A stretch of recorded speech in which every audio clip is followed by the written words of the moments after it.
because they did not die for politics. Bafela into ejule kakhulu.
To open our program of the Red Laying Ceremony of Inkosi Albert Luthuli, sizocela umfundisi usobaba walapha ekhaya Reverend SR Sokela wase UCC ukuba asivulele inkonzo ngomkhuleko asenzele namazwi osamukela.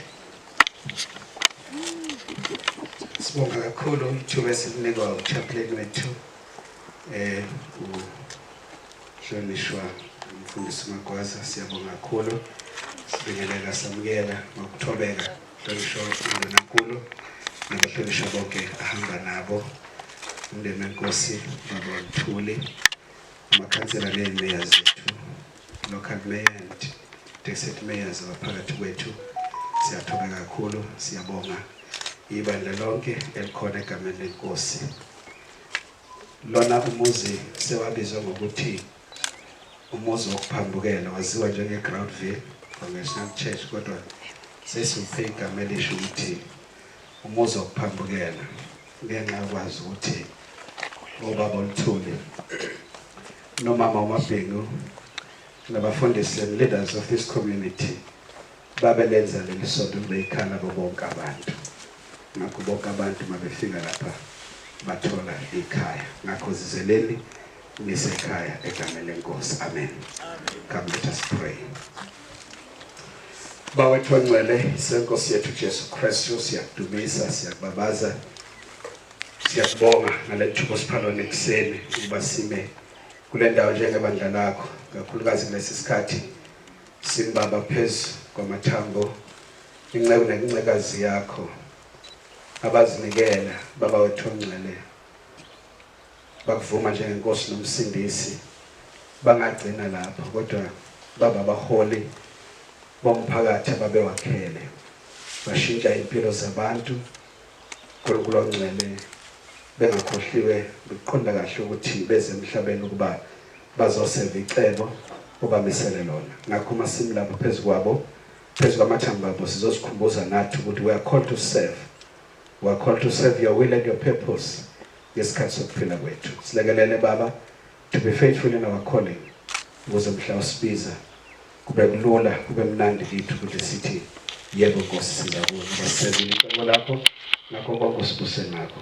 Lokho sicela sikuthandaza ngoJesu Kristu Nkosi yethu. Uphele usana nomoya ongcwele nasifundisa basikhuleke sithi Baba wethu osezulwini, mangcweliswe igama lakho, umbuso wakho mawufike, intando yakho mayenziwe emhlabeni njengasezulwini. Siphe namuhla isinkwa sethu semihla ngemihla. Sithethelela amacala ethu njengoba nathi sibathethelela abanamacala kithi.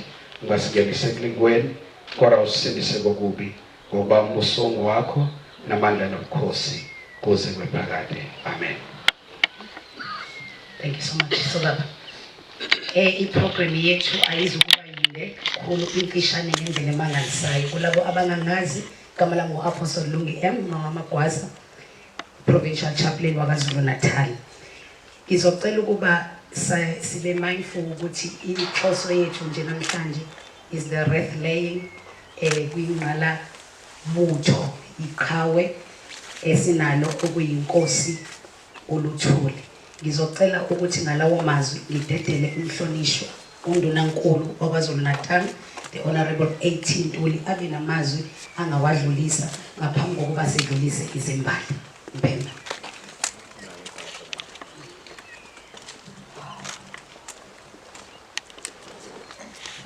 Ngiyathokoza kakhulu ku Provincial Chaplain Pastor Lungi Magwaza. So baba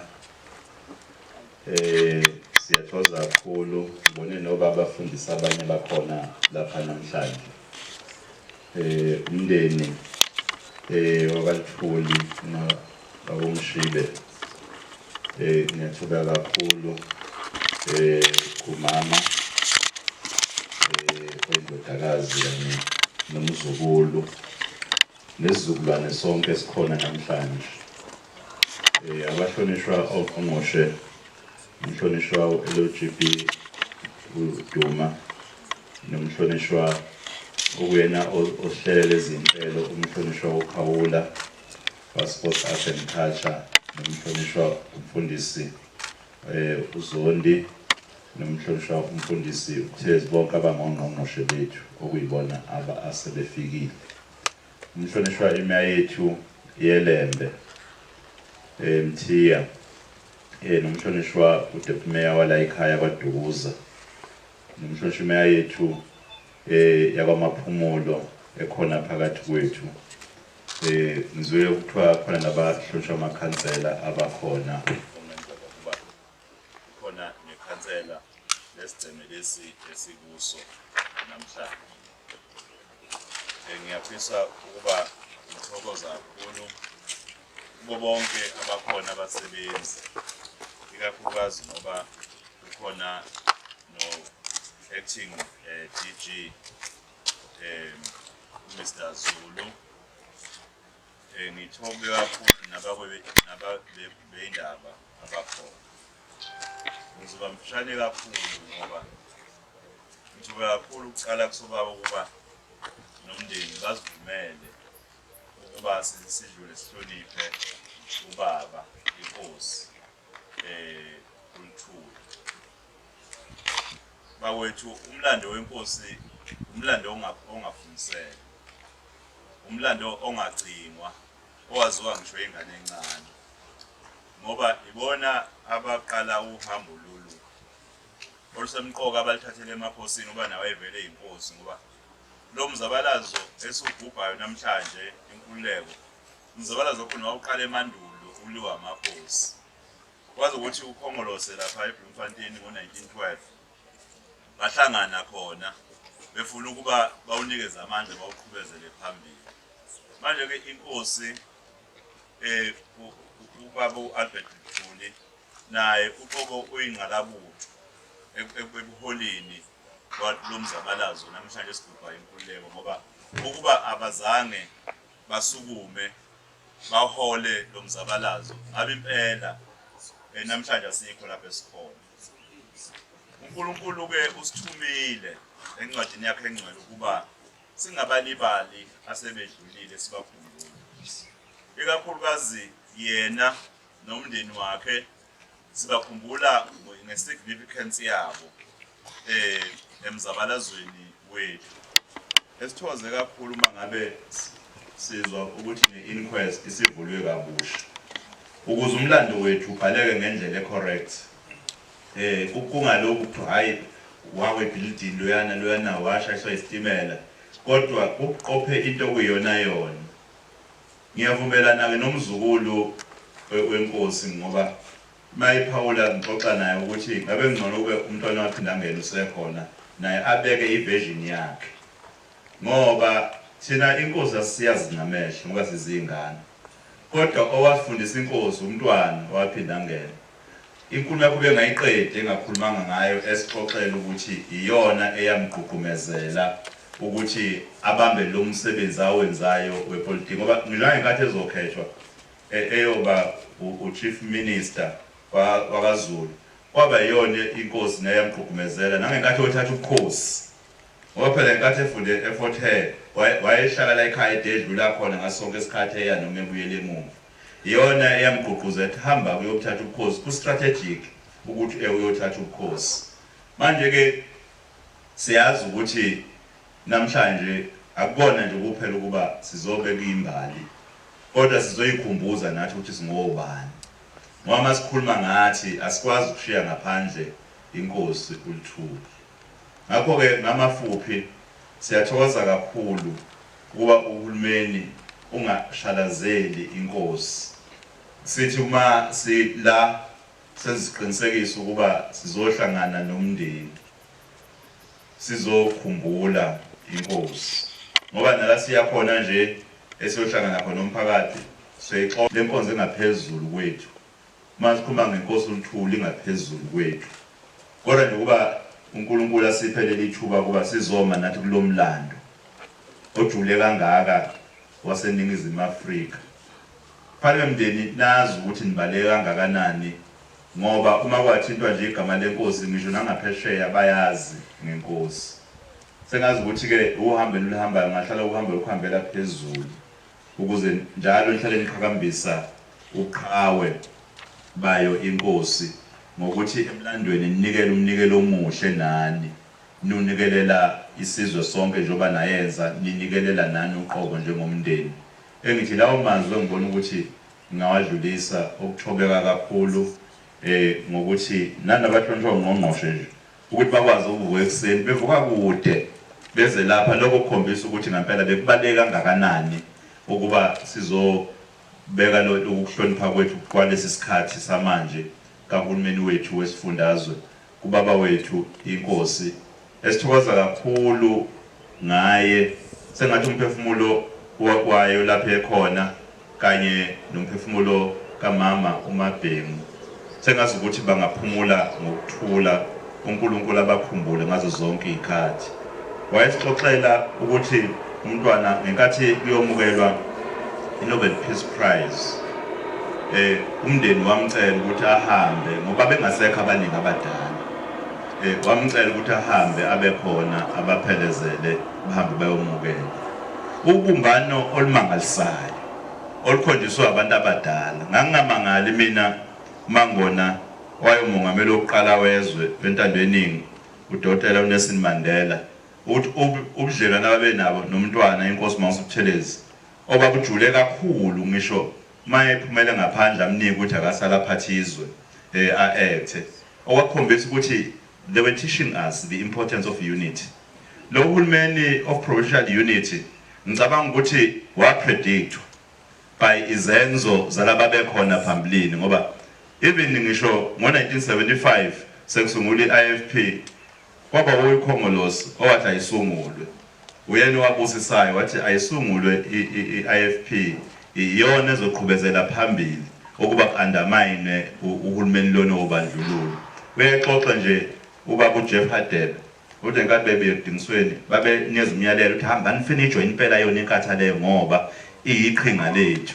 Kwaphambana nje kancane ngo1979 lo mhlangano olapha eLondon, ngoba ila kwafika phambana nje khona kuphela, futhi akubangwanga izinto eziningi, kwabanga nje approach ukuthi ke istruggle soqhutshezelwa kanjani phambili.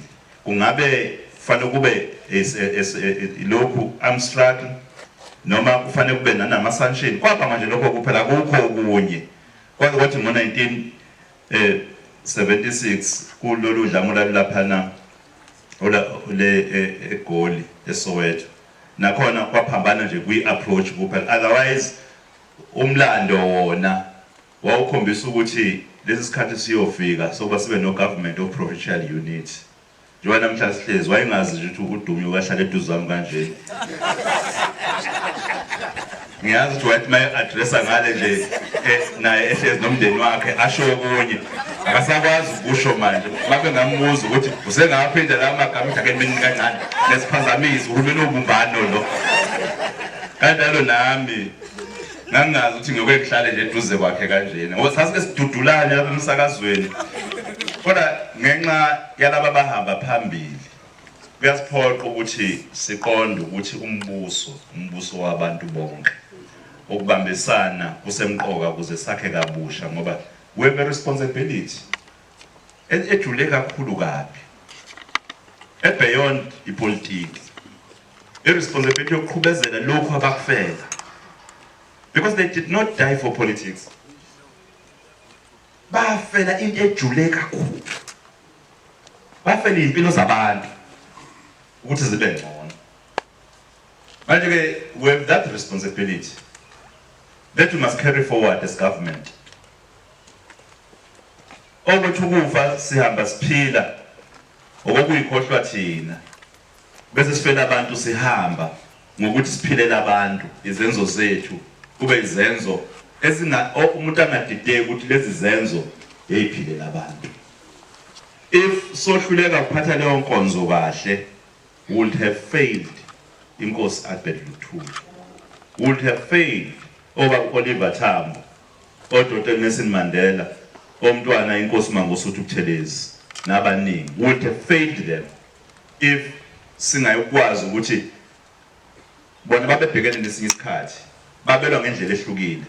Njengamanje thina sibhekene nesinye isikhathi nenselelo zamanje kufanele silwe ngendlela ehlukile. Ilawo mazwi lawo engithi angakhuluma phambi kwakhe ubaba inkosi ukuthi cha sisamelele kona lokho abakulwela nalokho abaze bakuncama ukuba balahlekelwe imphefumulo yabo ukuze thina namhlanje sithi sesizuze inkululeko. Siyathokoza kakhulu ke Mshibe lapha ophumule khona. Siyathokoza kakhulu Madlanduna ngokuba ulwele thina okube namhlanje sime le platform ngoba ngaba simile kule platform ngoba abantu abambisholo babengayokulithola ithuba lokuphatha umbuso. Kodwa because of your sacrifice, your wife's sacrifice and your family sacrifice, we are here today. Thank you very much.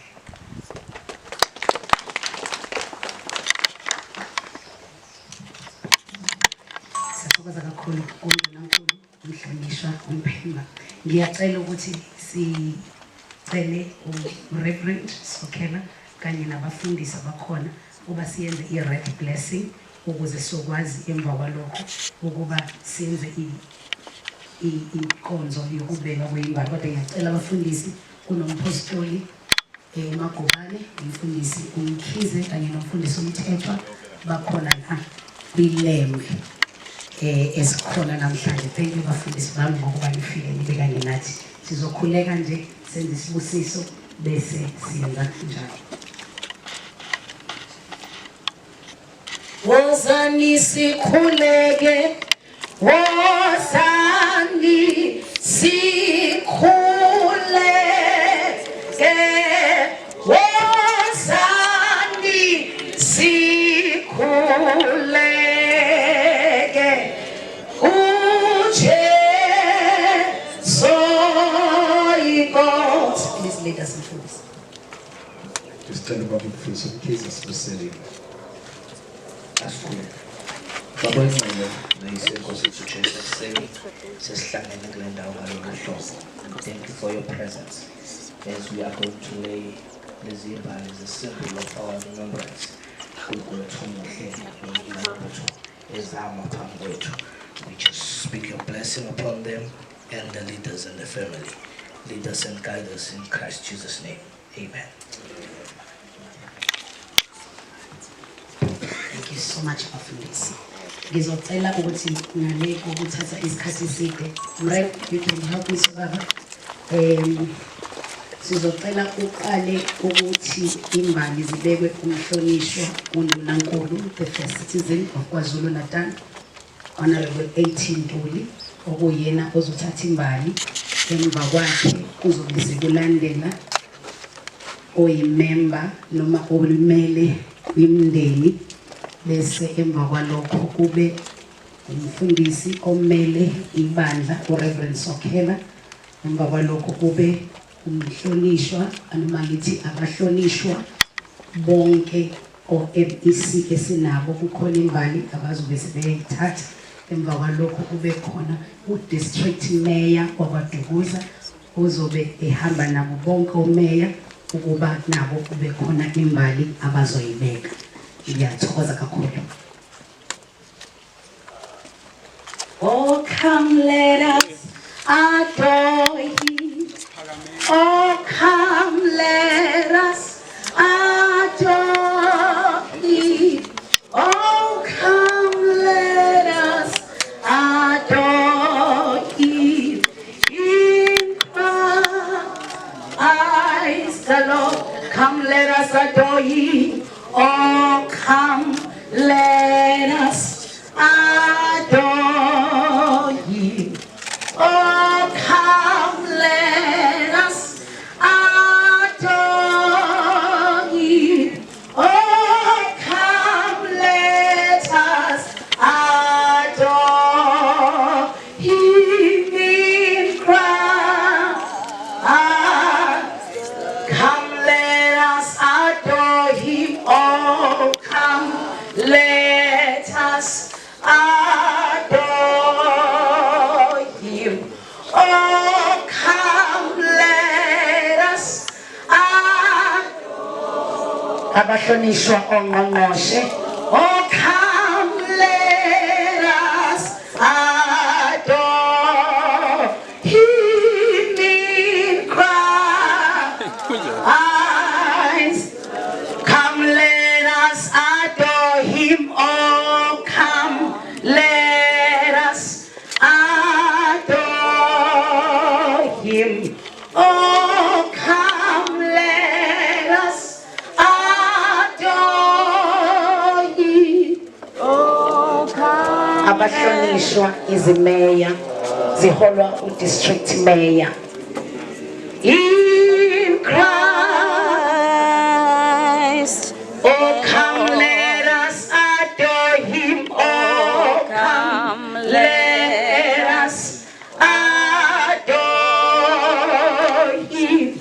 Oh, come let us adore him. Oh, come let us adore him. The representative of the UCC and the church, Reverend Sokhela, nabafundisi ahamba nabo. In him there is no failure. In him there is no failure. In him there is no failure. In Christ, him there is no failure. In him there is no failure. There is no failure in him. There is no failure in him. There is no failure in Christ.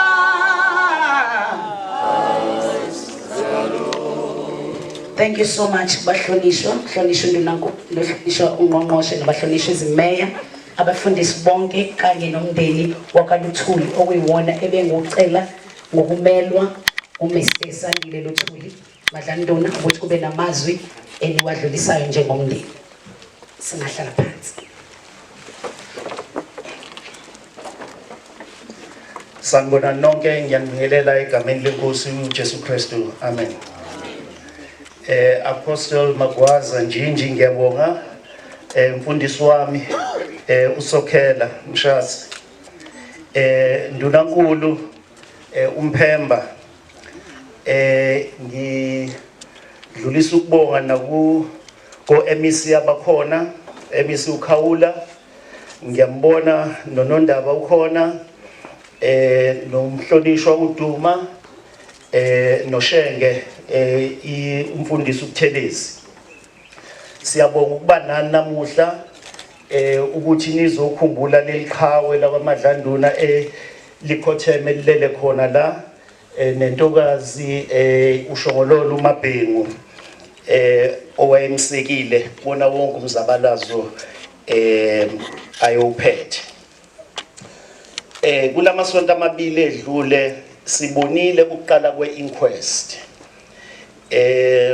Kule inquest ziyavela izinto eziningi ngokuthi uMadlanduna wahamba kanjani la emhlabeni. Konke lokho bekushiwo okushucilelwe phansi emlandweni ukuthi washayiswa isitimela. Ofakazi abaningi esebethulile lokho abakuthulayo bayakuphika lokho.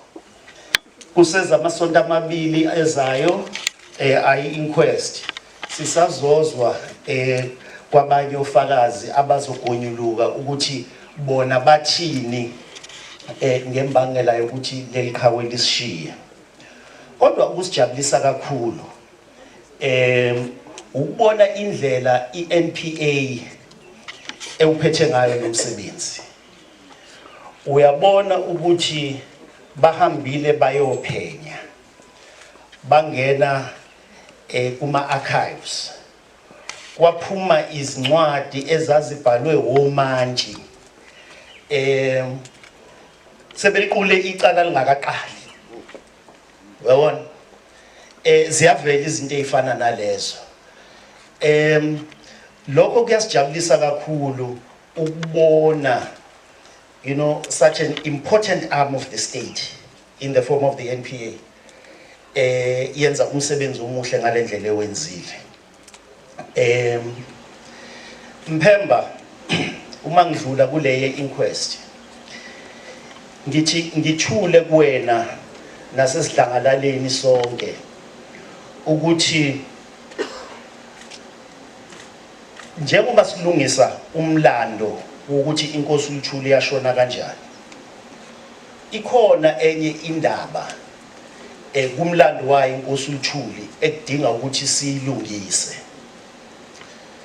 Incwadi sesiyibhalile eyakumhlonishwa uShenge ethi kwafika isikhathi la uhulumeni kubandlululo owanikeza inkosi uLuthuli ukuthi akhethe ukuthi ufuna ukuba umkhosi kaKhongolose noma ufuna ukuba inkosi na. Washo wathi ukuba inkosi akayiboni contradiction kulezi zinto zombili. Ngakho uzoqhubeka. Uyabona? Base bethi cha awukwazi. Therefore ubukhosi bakho siyaphoxisa. Kwakungumphanisha lokho. So the history record is that inkosi uLuthuli officially ubukhosi bayo baphuthwa. Siyawazi lokho. Even umhlonishwa uJeff Radebe ethula ubufakazi bakhe uyishilo leyo nto nasencwadini ibhaliwe. So le ncwadi esibhalele uShenge sithi ngabe iphuthe elikhulu kakhulu ukuthi singalisebenzisi leli ukuthi naleyo nto siyilungise. So Mphemba sithi kuwena ungamangali uma ngabe sifika isithulwa kunina. Yebo. Ngalawo mazwi ngithi ngibonge nomphakathi waseGroundville. Ngibonge umuzi waseMvoti ohlala usisekile thina njengomndeni Njinji.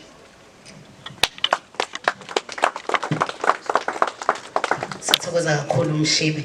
Sesifike emaphethelweni enkonzo yethu yanamhlanje. Kodwa ngaphambi kokuba sivale ngizocela ukuthi ngedlulise kumfundisi uSokhelo kuye nozovala. Incwadi kaJoshua chapter number 4. Ithizwe kaNkulunkulu uJoshua ukhuluma nabantwana bakwaIsrael baqwela iJordan. Uthi thathani amatshe wakho emahlombe eni bese niyawabeka.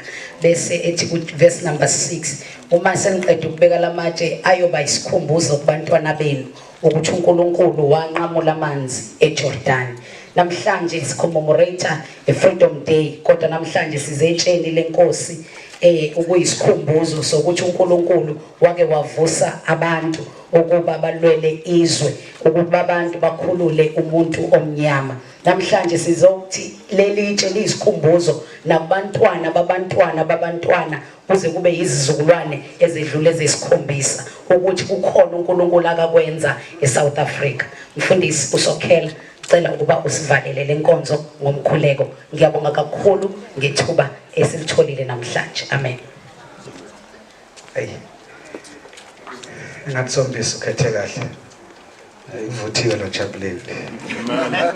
Muza medweba uthi hayi. Badweba siyabonga kakhulu.